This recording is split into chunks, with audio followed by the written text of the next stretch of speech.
as a little girl, working with plants was really a second nature to me.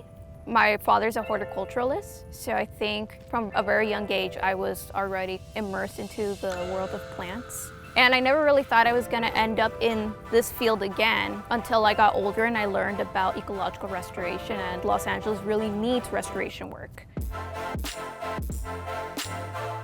My name is Yadira Macias, and I am a nursery fellow here at Northeast Trees.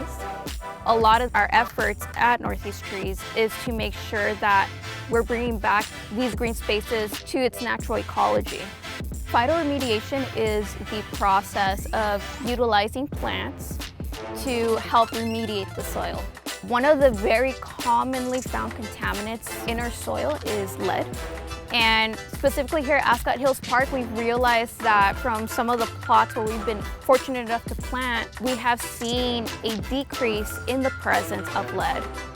And there's a study that showed that about 90% of lead was actually taken away through that soil through the process of planting plants back into their native ecosystem. There's a lot of native plants that grew up here. I never knew that until I got older. And I think that's what makes it very, very special. Some of my favorite plants that I get to see at this park are the California wild rose, lemonade berry, Southern California black walnut, California buckwheat, and the white sage. They each serve a different purpose in this ecosystem. They all kind of have their own personalities. Every plant is special.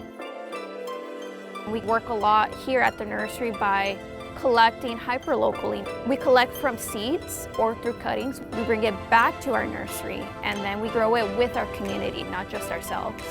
Plants definitely bring a lot of serotonin to people. I think it's wonderful. I see the satisfaction in people's faces. It's an amazing feeling. The fact that now I get to provide these types of opportunities to our local community makes my work even more rewarding.